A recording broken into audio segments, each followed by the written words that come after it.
Excuse me for a second, if I get your attention. My name is Commander McGill. I'm the Executive Officer, Texas A&M Naval NROTC Unit. We are going to delay for approximately 5 to 10 minutes. From what I understand, I haven't been outside in a bit, but I guess the weather has gotten pretty bad. So there's a few folks we're waiting on, so we're going to delay for approximately 5 to 10 minutes.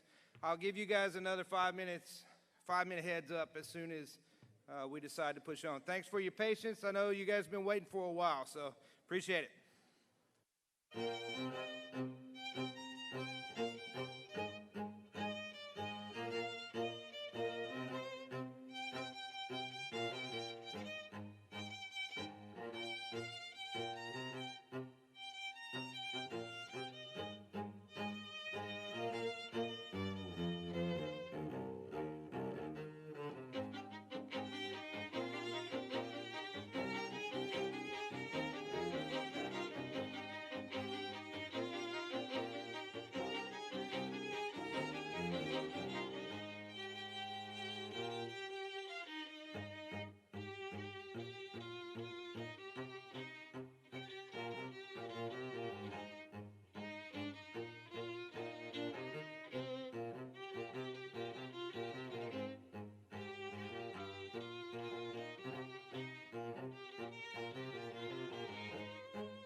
Okay, ladies and gentlemen, I think we have everybody here. If you could go ahead and grab your seat. Please make sure your cell phones are turned off, as well as any other mobile devices. Also, remember that while you're seated, please remain in your seat unless directed otherwise, and keep your mask on over your nose at all times.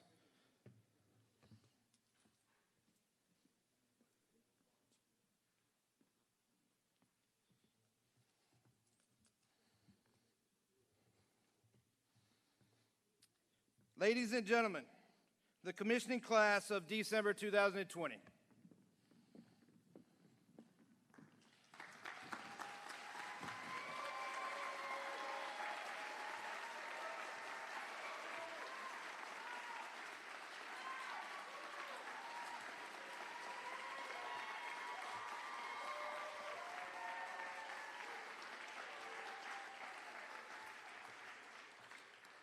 Welcome to the Texas A&M University December 2020 commissioning ceremony. Please rise for the national anthem and invocation.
Let us pray.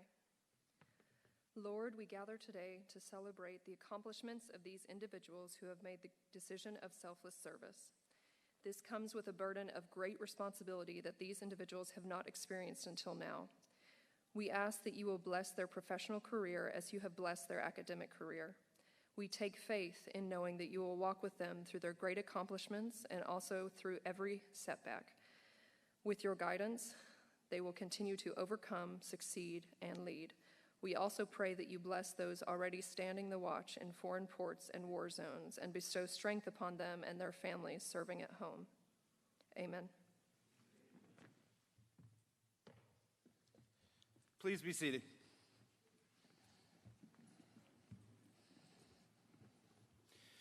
Good afternoon, distinguished family, guests, and friends. Welcome to Texas A&M University. Today we will commission 17 officers into the Naval Services, 11 as ensigns in the United States Navy, and 6 as second lieutenants in the United States Marine Corps. During today's ceremony, we ask that you keep your mask on at all times unless directed otherwise. Texas A&M Corps Media and AR Photography will be taking photos throughout the ceremony, which will be available following today's commissioning. Additionally, we encourage you to take your own photos on this special day. However, we request you remain seated or stand in front of your seat and do not wander into the aisles while taking pictures. We begin today's ceremony with the presentation of awards, starting with our distinguished naval graduates. To be selected as a distinguished naval graduate, a commissionee must meet 3 of the 4 following criteria and be approved by the commanding officer. 1, possess an overall grade point average of 3.0 or higher. 2, possess an overall naval science grade point average of 3.5 or higher. 3, score 285 or better on the most recent physical fitness assessment. 4, rank in the top 20% of the cadets class for military aptitude. The following individuals are recognized as distinguished naval graduates: Please hold your applause until the names have been read. Midshipman Zachary Coleman. Midshipman Jader Diaba. Midshipman Margot Ray. Midshipman Dylan Roski. Midshipman Mason Sledge. Staff Sergeant Cameron Corner.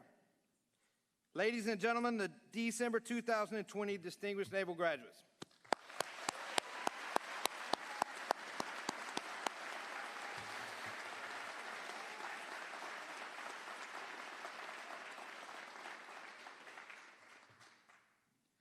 The Doherty Award was established by Mr. W.T. Doherty in memory of his parents, William and Kathleen Doherty.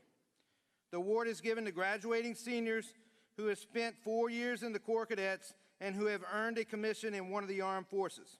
The award is valued at $1,500 and consists of a plaque and check. The winner must be of high moral character, exhibit patriotism for both country and state, and be a faithful Aggie who has earned the trust and admiration of the Corps, the student body at large, and the officers of the campus military establishment. I am pleased to announce this year's winner of the Doherty Award, Midshipman Mason Sledge.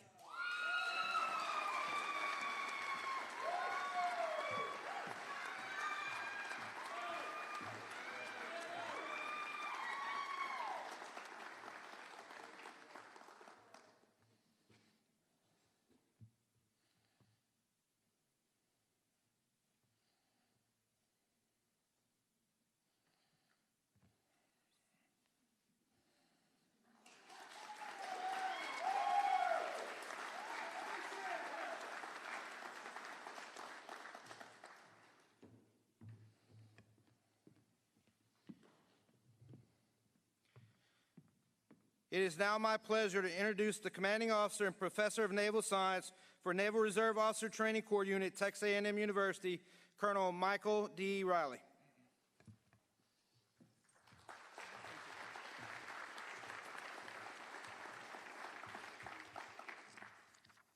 All right. What a day. What a day. Ladies and gentlemen, family and friends, let me welcome you with a Texas A&M howdy. It's good to have you here today. It's my honor and privilege to welcome you to the Fall 2020 NROTC commissioning ceremony. Especially during this global pandemic that we have right now, it's wonderful to see all the friends and family members, extended family, staff, and so forth who are able to make it here today. It's really refreshing, and it proves that we can continue to do the things that we need to do, even during these times. I'd like to extend a couple of special welcomes, if I may, real quickly. First off, to our Texas A&M University Dean of Student Life, Dr. Ann Reber. Thank you, ma'am, for coming here today and for continuing to support us day in and day out. Appreciate it.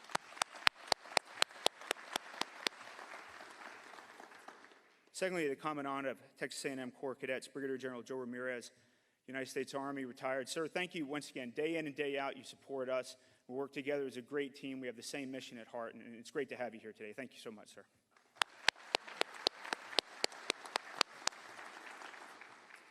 We're joined virtually by the Director of Veteran Services for the Texas A&M University System and former Professor of Naval Science, Colonel Jerry Smith. So, Jerry, if you're out there, thank you very much for joining us here today.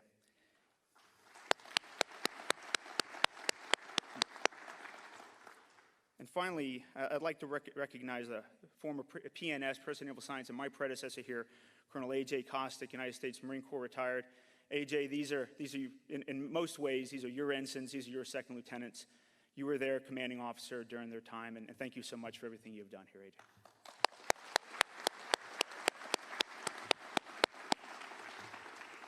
I would also like to welcome our brothers from the Marine Corps League. Gentlemen, it's great to see you here again today, and thank you for everything you do for the Marine Corps and for our community out here. Thank you.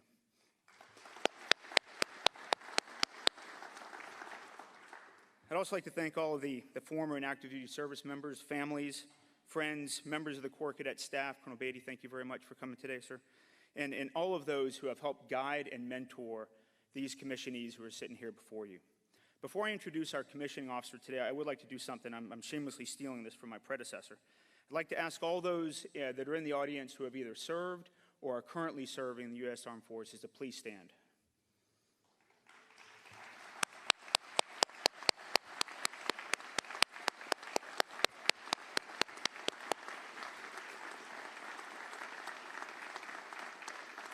All right, please take your seats. Please take your seats. I ask you to stand because for those who are about to be commissioned, today is really about taking on a special commitment. We've talked quite a bit about that. They're taking on a commitment to serve our great country and assume a burden of responsibility from those who have served before them. For those about to be commissioned, they need to know that the men and women who you've seen stand up here today sacrificed a great deal in the service to our country. Some have fought, some have bled, all have sacrificed to protect the ideals that we hold dear. You, 17 that are sitting up here today, are assuming this burden of responsibility. You have chosen to become part of the less than 1% of Americans who volunteered to defend our Constitution, our country, and our way of life. This is an awesome responsibility. The American people, whether they know it or not, they're really counting on you to serve honorably, to serve with character and integrity, and to fulfill this calling which is higher than of yourself. And I'm confident in each one of you that are sitting up here today that you're ready for this responsibility. It's a very exciting day indeed, not just for those who are about to be commissioned, but for their family and friends and their mentors and everybody that's helped them pursue their dreams to get here. To all of the people who invested into each of these new officers, I want to say thank you. But your job's not done. These officers may not know it right now, but in the days and weeks and months ahead, they're going to need you, and oftentimes they're going to need you more than they have before. And as they navigate these challenging waters they're about to walk into, your experience is going to be coveted, and your advice is going to be definitely needed. And so I please ask you to continue to invest in them, not as midshipmen or students anymore, but now as young officers who are going out to lead Marines and sailors. This afternoon, we are really honored to have our commissioning officer with us here today. Rear Admiral Robert Westendorf has come up from Corpus Christi, and if you can see in the pamphlet there, you can see his full bio. I'm going to touch through just a couple of things briefly. Admiral Westendorf is a 1992 graduate of Kansas State University, where he earned a bachelor's in business administration. He commissioned in December of 1992 after completing the Aviation Officer Candidate School in Pensacola, Florida.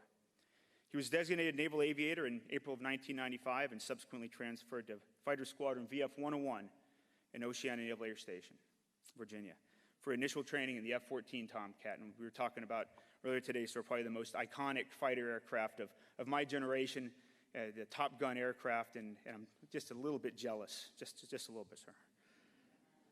Admiral Westendorf's operational assignments include his first deployment with the Jolly Rogers of VF-103, his department head tour with the Black Aces of Strike Fighter Attack Squadron VFA-41. He commanded VFA-25, the Fist of the Fleet, and he commanded Carrier Air Wing 11. He's got a number of shore and staff assignments, which include being the plank owner of the Flying Eagles of VFA-122, which is the fighter squadron where they train the replacement fleet for the FA-18s. He completed his joint tour as a Deputy Division Chief for Training, Plans, and Assessments and Executive Assistant to the Deputy Director of Global Operations at United States Strategic Command Offutt Air Force Base, Nebraska. So I don't know what that is, but it sounds very impressive. It does. Admiral Westendorf completed a Pentagon tour in the Chief of Naval Operations Program Division N-80, where he served as a section head and senior analyst for aviation programming to include the FE-18, the EA-18G or Growler, the F-35, and other aviation-related programs. He also served as the Chief of Staff for the Maritime Operations Center, or MOC, Director for Naval Forces Central Command and the U.S. 5th Fleet Commander, and as the Chief of Staff for Naval Air Forces in San Diego. Right now, though, Admiral Westendorf currently serves as the Chief of Naval Air Training, or Sinatra. And as a confession, when I first heard that we were inviting Sinatra to come be our commissioning officer, I said, man, that's a cool name. I didn't know that was a title at the time. That's my ignorance on naval aviation. So I've learned a lot here over the past few months, too. But Sinatra comprises nearly 5,000 military and civilian personnel and 700 aircraft across 5 training rings in 3 different states. Sinatra trains and qualifies more than 1,000 naval aviators and naval flight officers each year into the U.S. Navy, the United States Marine Corps, the Coast Guard, as well as our international partners. Sinatra is also responsible for the Navy Flight Demonstration Squadron, otherwise known as the Blue Angels. So, ladies and gentlemen, please join me in welcoming today's commissioning officer, Rear Admiral Robert Westendorf.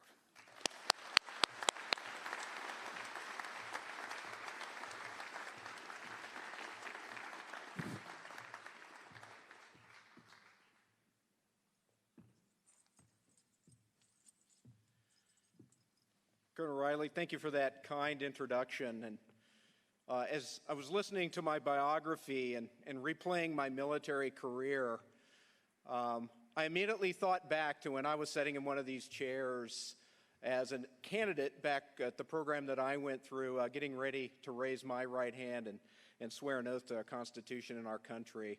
And I can't believe how fast the time went by. About 28 years ago, trust me, for those of you that stay in for a lifelong career, it will go by in a blink of an eye. And thank you so much for your service, your dedication in getting to this point. Distinguished guests, Dean, General, thank you for having me here today. Moms and dads, family, friends, this isn't only a celebration for these fine young men and women, but it's a celebration for you as well. For the time, the dedication, the commitment, the love that you poured out to these men and women to set them up for the success that they have achieving today and the successes that they will enjoy in the future. Again, thank you for your time and effort to raise up these fine Americans. I'd like to give you a round of applause. Thank you.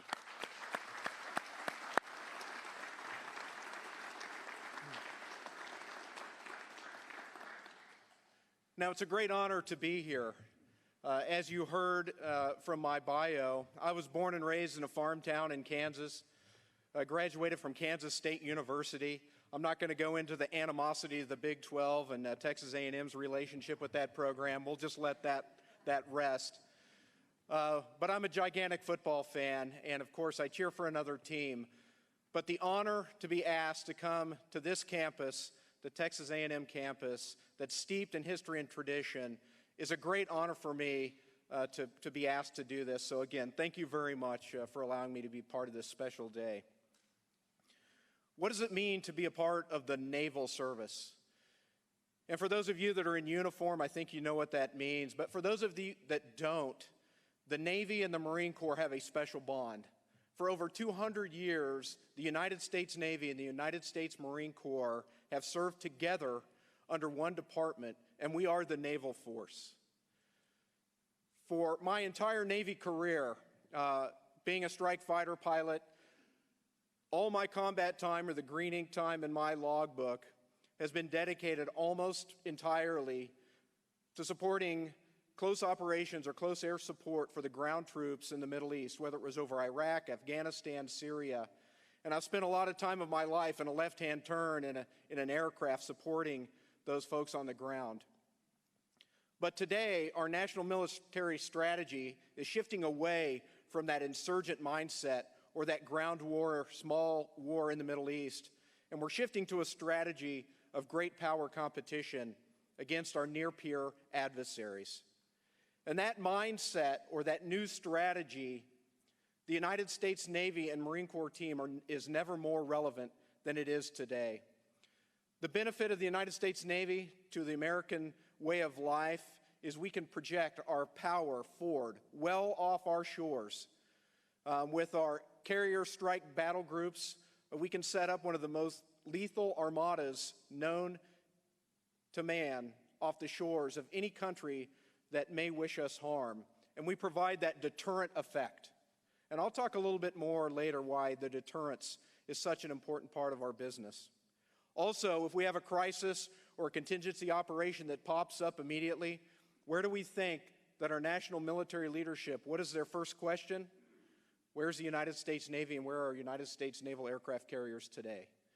And although I'm wearing the uniform of the Navy servicemen, again, it's that naval force that we work together with our Marine Corps brothers and sisters.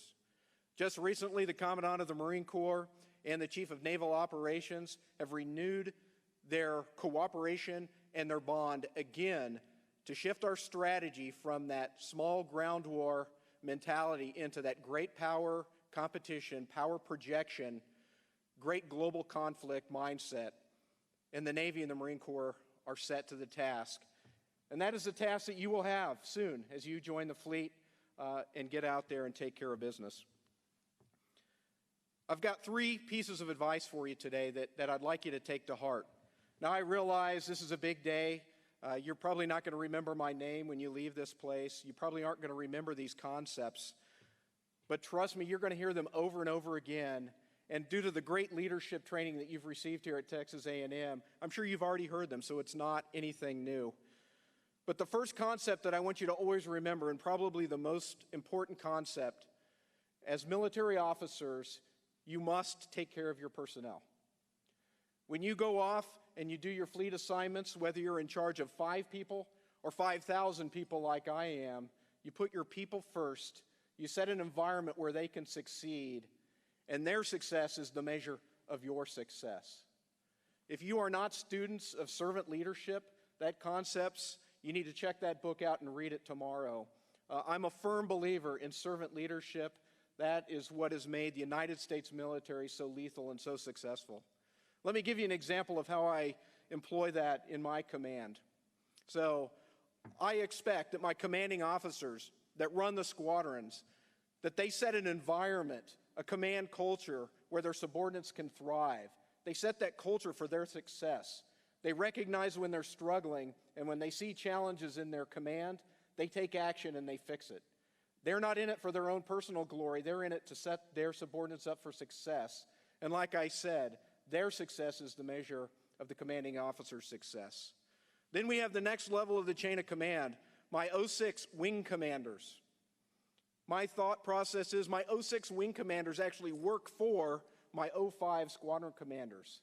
They man, train, and equip the squadrons, and if there are any challenges that the 05 commanders can't solve, then I expect the 06 commanders to jump in and solve those problems and make life easy for my 05 commanders.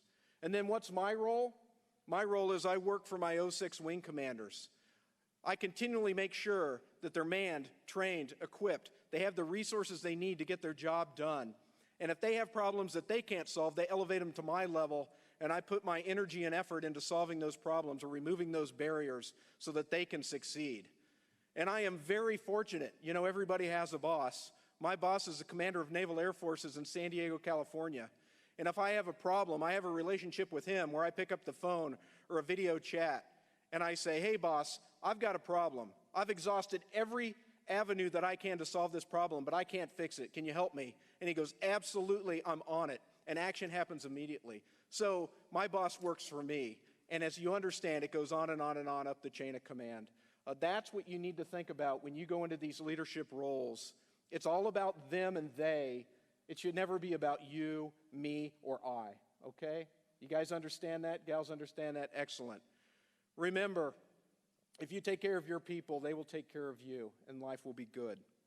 The second thing that I want you to understand is never rest on your laurels, always be striving to achieve greater things. Now, I'm sure the academic rigor was challenging here at the university, but you're going to go off and you're going to do even bigger and better things, and you're going to face even more challenges in life as you either go off to flight school, go off to the basic school. I think we're going to special warfare. We have some surface warfare officers, maybe some supply officers.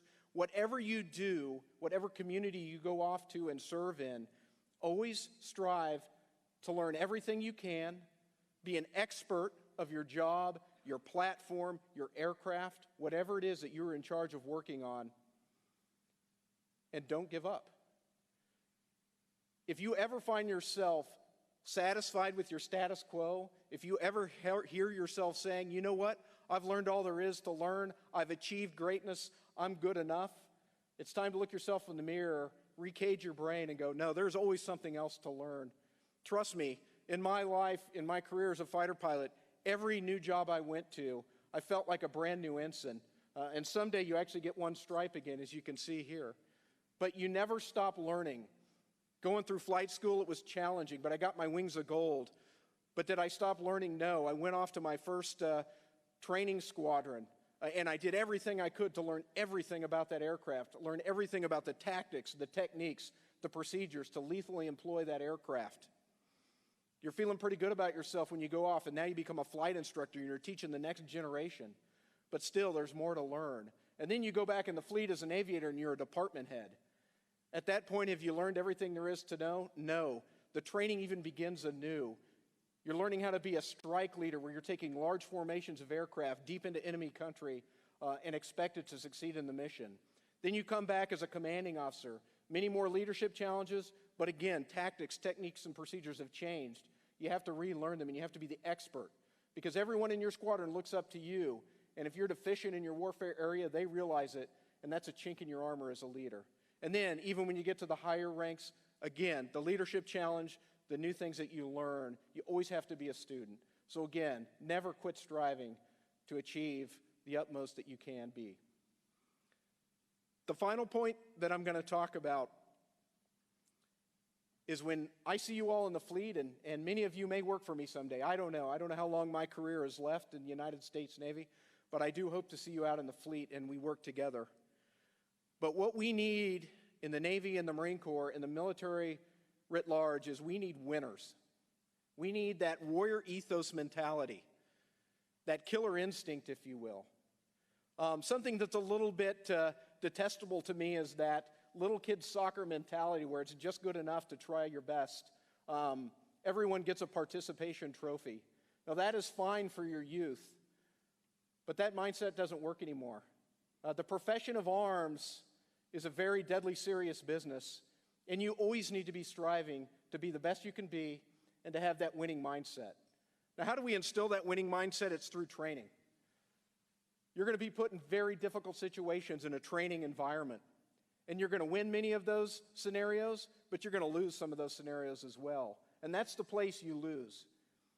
You're going to be upset, you're going to be mad, you're going to get over that, and then you're going to look and analyze, and you're going to debrief, and you're going to understand what mistakes you made, you're going to understand what you need to do better the next time, and then we're going to give you an opportunity to go out there and try it again and be successful. So if you ever look yourself again in the mirror and you hear yourself saying, you know what, it's okay, I lost today, it's really not that big a deal. Again, it's one of those gut check times. This is a very deadly serious business. I don't know when the next war is going to be, and I choose that word win very carefully. As students of history, we will always have some conflict on the future, but I don't know if that's next week, 2 years from now, 10 years from now, 20 years from now. You know, as a warrior, we constantly prepare for war, but we do always pray for peace. And my prayer to you is that the warfare that you practice, you will never actually have to put into real practice. But I'm a betting man. I bet that many of you will go into harm's way. And the tools and the advice that I've given you today of taking care of your people, always being prepared and being the absolute tactical expert in your platform, and then having that winning warrior ethos mentality will serve you well. You know, in the United States of America, we have high regard and high tradition for our military members. And the American public expects us, if there is a conflict and we are called to action, that we're going to succeed and we're going to win. The taxpayers have spent tremendous amounts of money as we've partnered with industry to build phenomenal weapon systems, phenomenal capabilities, phenomenal ships, aircraft. And as you get your security clearances, you're going to get a peek under the covers and you're going to get to see some of the amazing tools that you're going to get to employ. And it is significant. But that also adds complication to your training environment to learn how to operate these sophisticated weapons. But you will have the tools to succeed. Now it's up to you, your leadership, your self-development to actually win that next conflict that is on the horizon. So again, I'm so proud of you all, moms and dads, families and friends. I'm very proud of you all for the accomplishments, and I am looking forward to seeing you in the fleet. Thank you.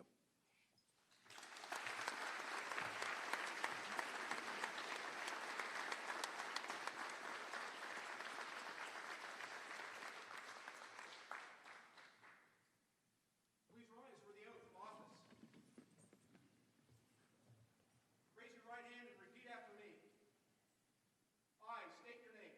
I, Andrew Marca, Do solemnly swear do solemnly swear that I will support and defend the Constitution of the United States of America that I will support and defend the Constitution of the United States of America against all enemies, against all enemies, foreign and domestic, foreign and domestic, and I will bear true faith and I will bear true faith and allegiance to the same. and allegiance to the same. I take this obligation freely, I take this obligation freely, without any mental reservation without any mental reservation or purpose of evasion, or purpose of evasion, and that I will well and faithfully and that I will well and faithfully discharge the duties discharge the duties of the office I am about to enter. of the office I am about to enter. So help me God. So help me God.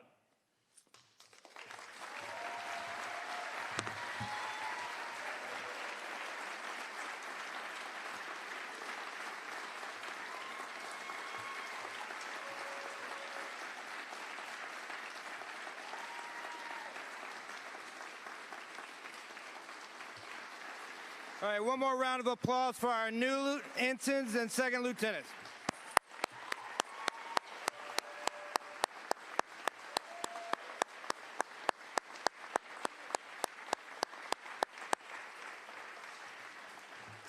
Ladies and gentlemen, please take your seats.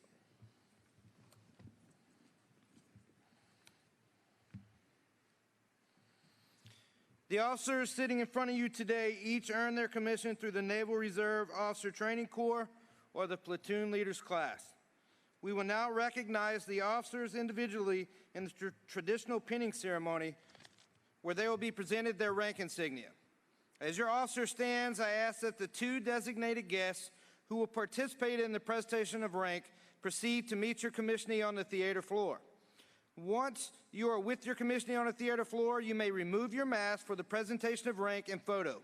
Once the photo is complete, please remask and return to your assigned seat. Please feel free to take photos seating or standing in front of your chair during this part of the ceremony. The first group of officers to be presented their rank insignia commissions as ensigns in the United States Navy.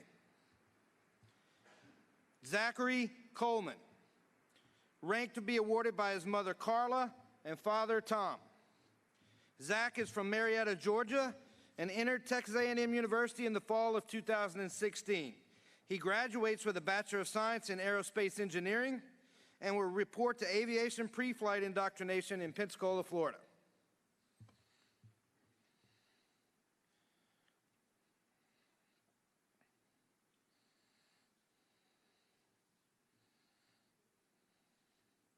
Ladies and gentlemen, Ensign Coleman.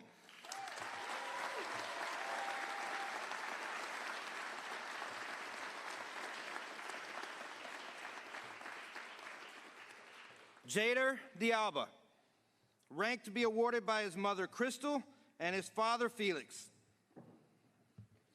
Jader is from Honolulu, Hawaii, and entered Texas A&M University in the fall of 2016. He graduates with a Bachelor of Science in Electrical Engineering and a minor in Mathematics, and will report to USS Chancellorville CG-62 in Yokosuka, Japan.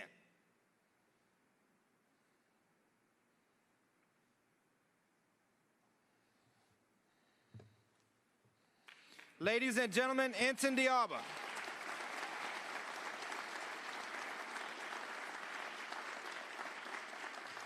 Clay Hudson, rank to be awarded by his mother Tanya and father Jason.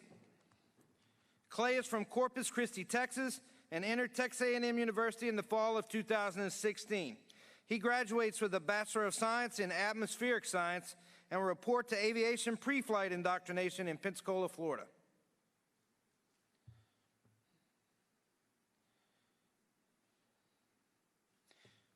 Ladies and gentlemen, Ensign Hudson.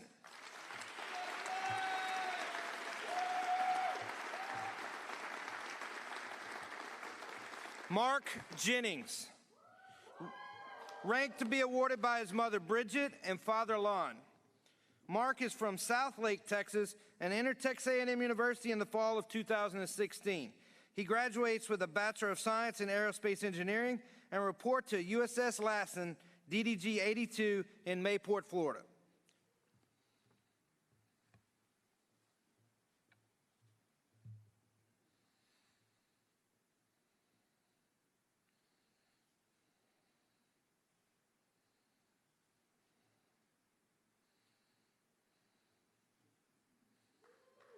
Ladies and gentlemen, Ensign Jennings.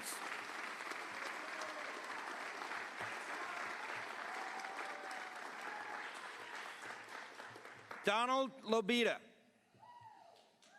rank to be awarded by his mother Sarah and father Don. Donald is from Fairfax, Virginia, and entered Texas A&M University in the fall of 2016. He graduates with a Bachelor of Science in Industrial Distribution and report to Aviation Pre-Flight Indoctrination in Pensacola, Florida.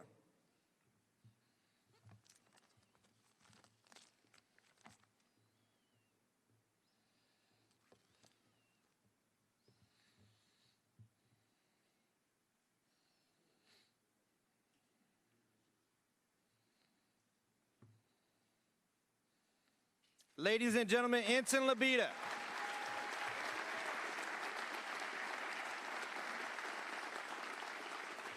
Andrew Marco, ranked to be awarded by his mother Elizabeth and father Tim. Andrew is from Joshua, Texas, and entered Texas A&M University in the fall of 2017. He graduates with a Bachelor of Science in Industrial Distribution and report to Aviation Pre-Flight Indoctrination in Pensacola, Florida.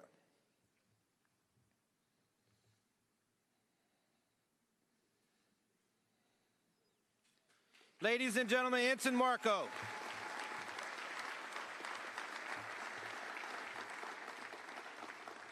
Michael Matacola, ranked to be awarded by his mother Christina and father Michael. Michael is from San Marcos, California, and entered Texas A&M University in the fall of 2016. He graduates with a Bachelor of Science in Geography and report to Aviation Pre-Flight Indoctrination in Pensacola, Florida.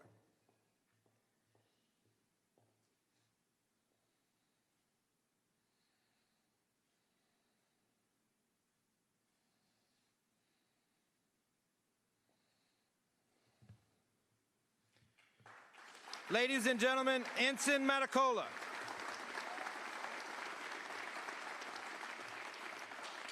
Margot Ray, ranked to be awarded by her mother Julia and her sister Marissa. Margot is from Austin, Texas, and entered Texas A&M University in the fall of 2016. She graduates with a Bachelor of Science in Mechanical Engineering and report to the USS Arleigh Burke, DDG 51 in Rota, Spain.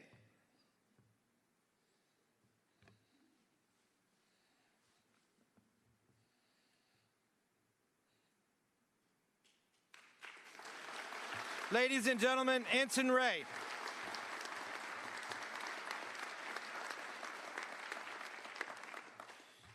Dylan Roski,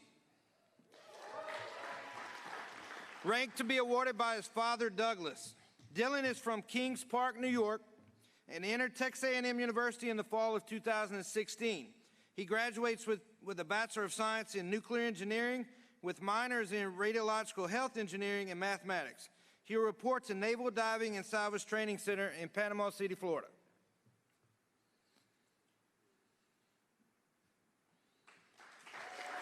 Ladies and gentlemen, Ensign Roski.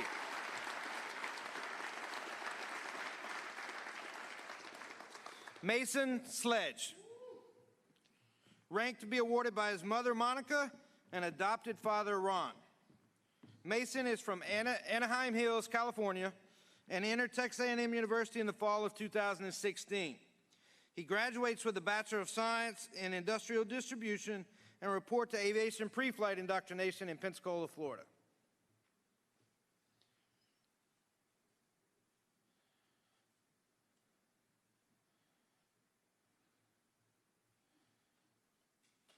Ladies and gentlemen, Ensign Sledge.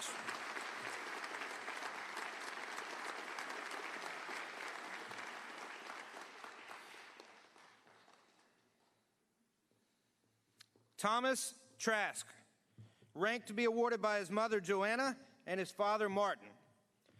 Thomas is from Murphy, Texas, and entered Texas A&M University in the fall of 2016. He graduates with a Bachelor of Science in Political Science and will report to Aviation Pre-Flight Indoctrination in Pensacola, Florida.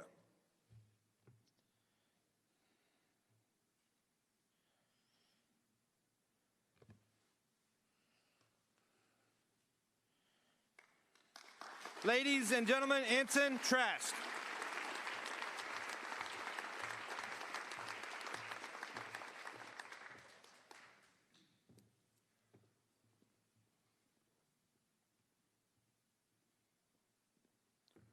The next group of officers to be presented their rank insignia commissioned as second lieutenants in the United States Marine Corps through the Naval Reserve Officer Training Corps. These commissionees will report to the basic school in Quantico, Virginia for basic officer training. Montana Grosh, rank to be awarded by his mother Patricia and his father Henry.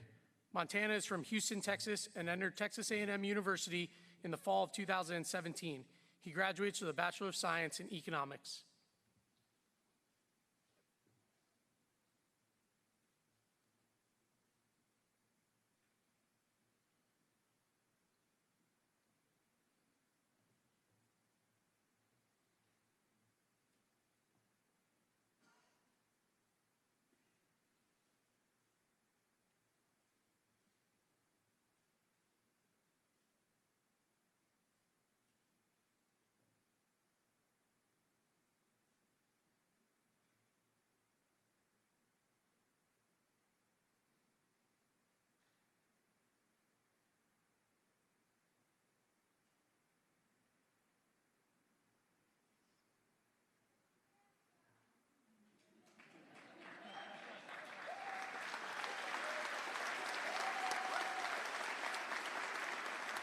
Ladies and gentlemen, Second Lieutenant Grosh.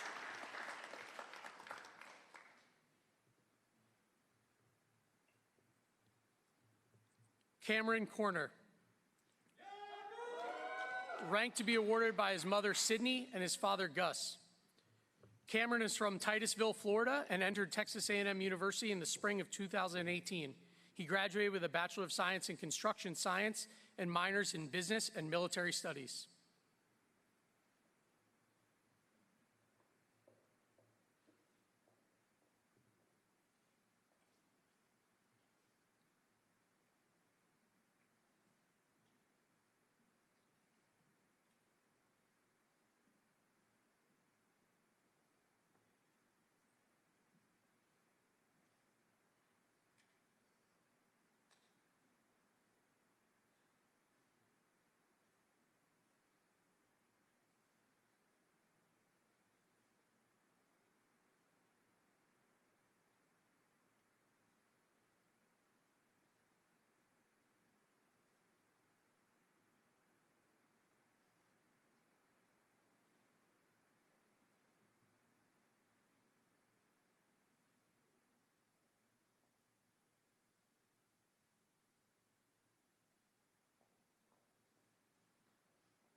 Ladies and gentlemen, Second Lieutenant Corner.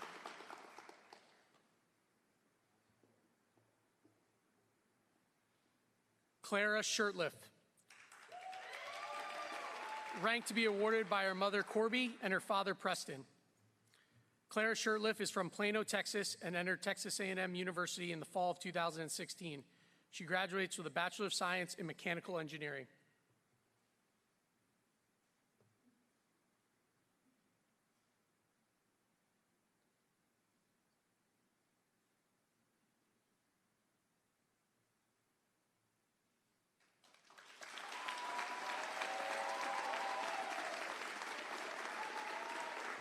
Ladies and gentlemen, Second Lieutenant Shirtliff.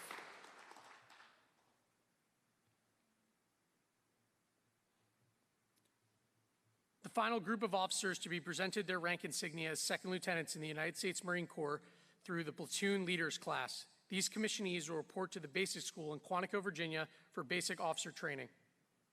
Samuel Geis. Rank to be awarded by his mother Sydney and his father Bob. Sam is from Dallas, Texas, and entered Texas A&M University in the fall of 2015. He graduates with a Bachelor of Arts in Physics with a double minor in Mathematics and Cybersecurity.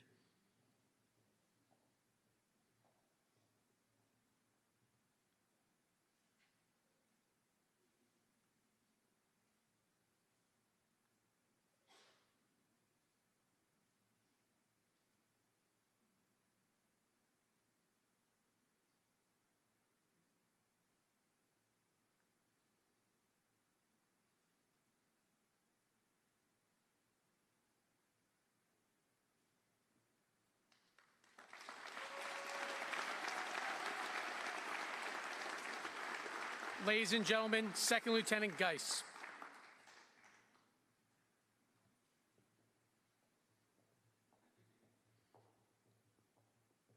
Evan Marray, rank to be awarded by his father Todd and his mother Dee Dee. Evan is from College Station, Texas, and entered Texas A&M University in the fall of 2015. He graduates with a Bachelor of Science in Electronic Systems Engineering Technology.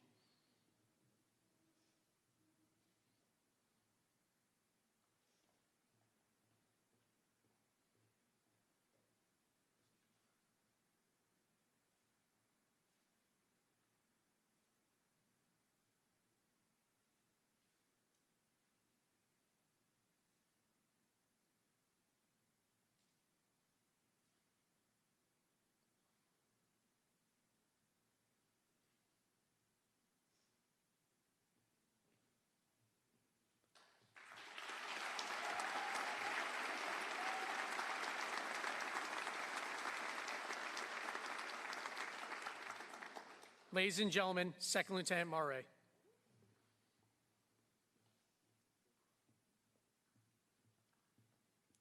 Austin Sweeney. Rank to be awarded by his mother Allison and his father David. Austin is from Milliken, Texas, and entered Texas A&M University in the fall of 2017. Austin graduates with a Bachelor of Science in Architecture.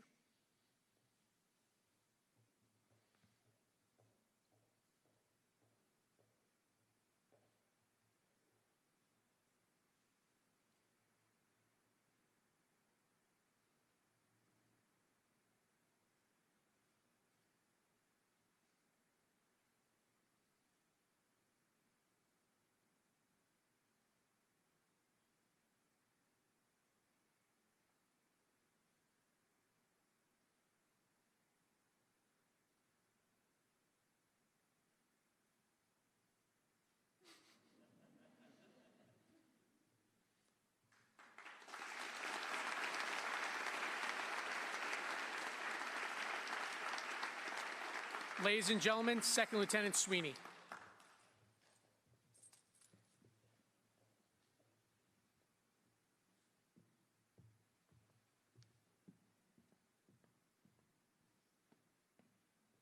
Ladies and gentlemen, on behalf of Colonel Riley, the Naval ROTC staff, and the officer selection team, I take great pleasure in presenting the Texas A&M University Navy and Marine Corps commissioning class of December 2020.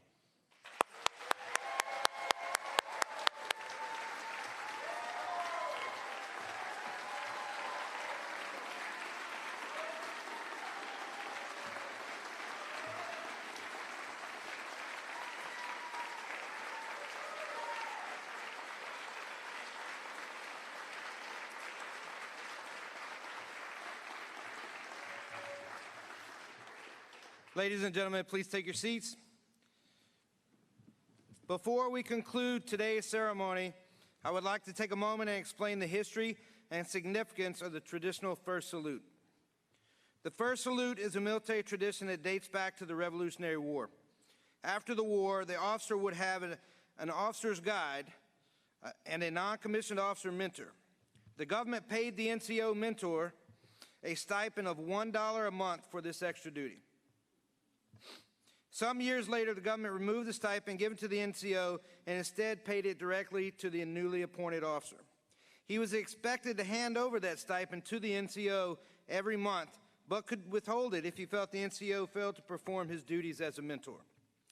The allowance was later removed from the officer's pay, and NCOs in general were charged with mentoring peers, superiors, and subordinates as part of their regular duties. While some formal officer training now occurs prior to commissioning, the Silver Dollar Salute is a tradition that honors the non-commissioned officers that have influenced and prepared the newly appointed officer to lead the future of our naval services. It is a symbolic passing of the torch by that non-commissioned officer in which they transition from mentor to subordinate in recognizing the newly commissioned officer's achieved competence. Following today's ceremony, your commissioned officer will conduct their first salute at a time and location of their choosing. Ladies and gentlemen, please rise for the playing and singing of Anchors Aweigh and the Marines Hymn.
Ladies and gentlemen, this concludes the December 2020 Texas A&M Naval ROTC commissioning ceremony. We ask that you wait until you are directed to exit by the ushers. Thank you once again for attending. Please try to stay dry out there. We'll see you next time.